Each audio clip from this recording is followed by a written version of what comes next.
اللهم صل على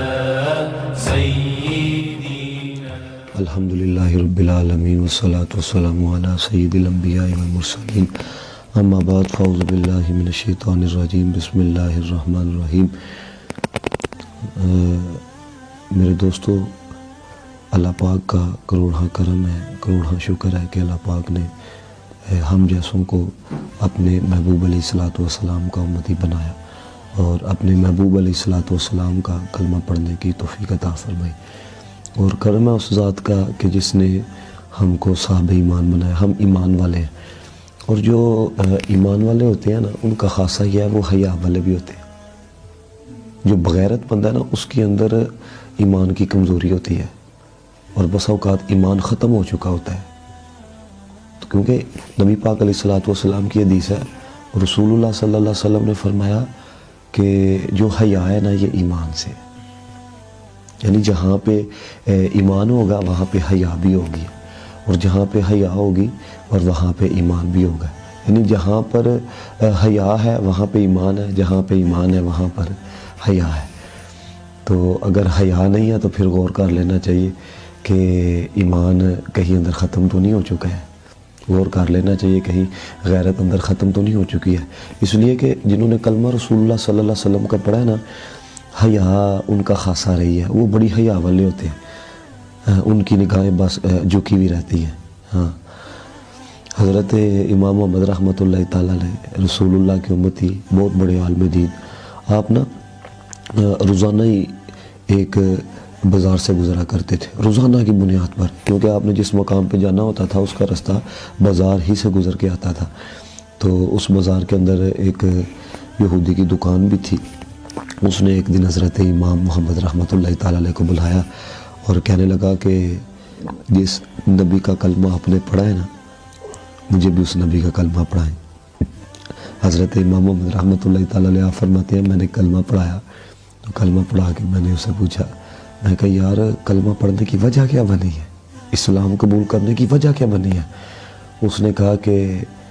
امام محمد، میں روزانہ دیکھتا تھا کہ جب آپ گزرتے تھے نا بازار سے تو میری نظر آپ کے چہرے کی طرف ہوتی تھی، تو روزانہ کی بنیاد پہ میں آپ کی طرف دیکھتا تھا،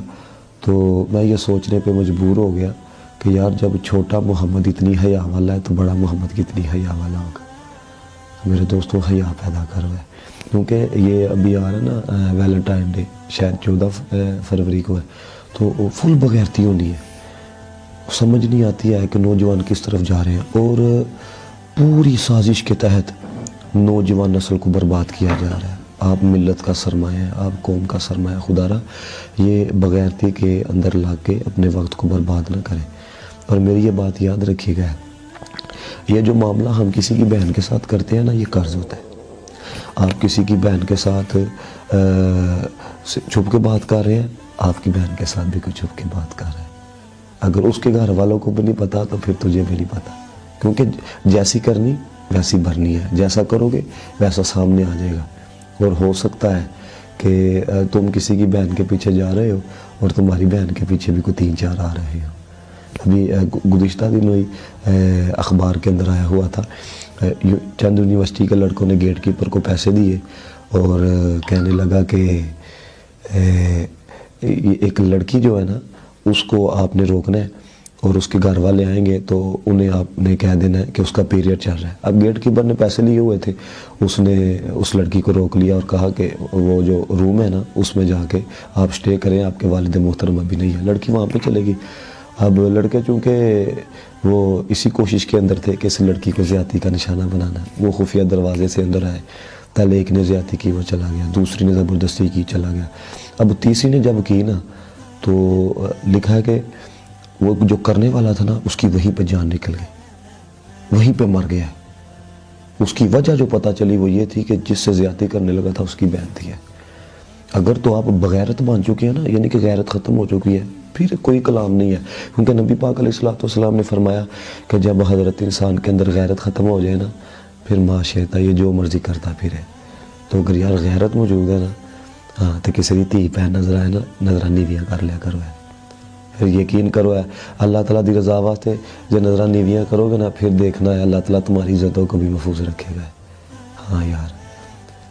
گھر دیکھو نا تھوڑی والدہ ہے تو اپنی والدہ نو جا کے کو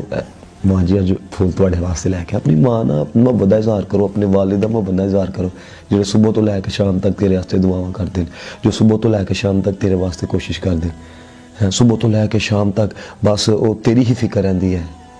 تو بھائی جو اپنے والدین کو دھوکہ دے کے تیرے سے بات کر رہی ہے تو پھر مجھے بتاؤ ہے کہ اگر نکاح کی کوئی صورت بن جائے تو پھر تمہاری بیٹیاں کس طرف جائیں گی.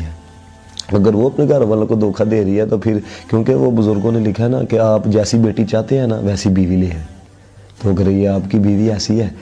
کہ وہ بس معاملہ ایسا ہے کہ گھر والوں سے چھپ کے